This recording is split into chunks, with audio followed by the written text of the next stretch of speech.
سارنگی بجانے والے کے ساتھ اللہ کا محبت بھرا معاملہ۔ حضرت جلال الدین رومی رحمہ اللہ نے اپنی مصنوعی میں ایک چنگ یعنی سارنگی بجانے والے کا قصہ لکھا ہے کہ یہ سارنگی بجایا کرتے تھے، بہترین آواز تھی، ہر وقت گانا گا رہے ہیں، سارنگی بجا رہے ہیں، آواز ایسی کہ بچے اور جوان، مرد اور عورت ہر وقت گھیرے رہتے تھے۔ کوئی حلوہ لا رہا ہے، کوئی بریانی لا رہا ہے، کوئی کباب لا رہا ہے، پیسے برس رہے ہیں، لیکن جب بوڑھے ہو گئے اور آواز خراب ہو گئی تو ساری دنیا ہٹ گئی، سب لوگ بھاگ گئے کہ کوے کی سی آواز کون سنتا ہے، اب کوئی پوچھتا نہیں، یہاں تک کہ فاقے کی نوبت آ گئی، بھوکوں مرنے لگے۔ تب مدینہ پاک کے قبرستان میں جا کر ایک ٹوٹی ہوئی قبر میں لیٹ گئے، اللہ تعالیٰ کو اپنا گانا سنانا شروع کر دیا۔ سارنگی بھی بج رہی ہے اور گانا بھی گا رہے ہیں، اور گاتے ہوئے کیا کہہ رہے ہیں کہ اے اللہ، جب میری آواز اچھی تھی تو آپ کے بندے مجھے حلوہ دیتے تھے، مرد و زن، بوڑھے بچے سب گھیر لیتے تھے۔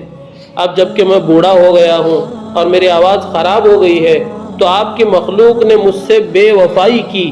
میں ساری دنیا سے مایوس ہو کر اب آپ کے دروازے پر آ پڑا ہوں۔ اس قبرستان میں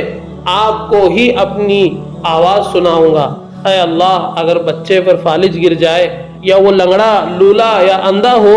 تو ہم نے کہیں نہیں سنا کہ ایسے بچے کو اس کے ماں باپ نے کہیں پھینک دیا ہو، تو اے اللہ، آپ نے مجھے پیدا کیا ہے، میں جیسا بھی ہوں آپ ہی کا ہوں، اس لیے میں آپ ہی کو سناؤں گا، آپ ہی میری آواز کے خریدار ہیں۔ اب آپ کی مرضی، چاہے تو جلا دیجیے یا پھر قبر میں سلا دے دیجیے۔ اب آپ کی مرضی، چاہے تو جلا دیجیے یا قبر میں سلا دیجیے، کیونکہ میں تو پہلے ہی سے لیٹا ہوا ہوں اور میرے لیے تو کسی کو قبر بنانے کی بھی ضرورت نہیں۔ بروایت مولانا جلال الدین رومی رحمہ اللہ تعالیٰ نے حضرت عمر رضی اللہ عنہ کو خواب میں دکھایا کہ اے عمر، میرا ایک بندہ قبرستان میں لیٹا ہوا ہے،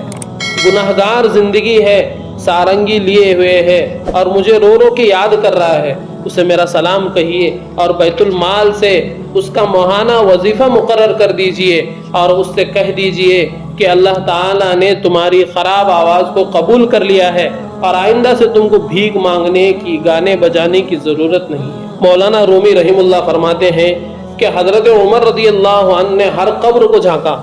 جس قبر میں یہ لیٹے ہوئے تھے اس میں جھانکا تو یہ کانپنے لگے، کیونکہ حضرت عمر کا رعب بہت تھا۔ میرے شیخ نے ان کی ہیبت کے بارے میں سنایا تھا کہ ایک بار حضرت عمر رضی اللہ عنہ جا رہے تھے اور صحابہ پیچھے پیچھے چل رہے تھے، اچانک کسی ضرورت سے پیچھے مڑ کر دیکھا تو سارے صحابہ گھٹنوں کے بل گر پڑے، لہذا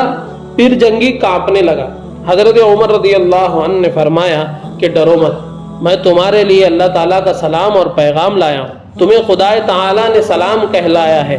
اور یہ فرمایا ہے کہ میں تمہارے لیے وظیفہ مقرر کر دوں، ہر مہینے تم کو سرکاری خزانے سے وظیفہ ملتا رہے گا، اب تم کوئی فکر مت کرو۔ پیر جنگی نے فوراً پتھر اٹھایا اور سب سے پہلے سارنگی توڑی اور حضرت عمر کے ہاتھ پر اسلام قبول کیا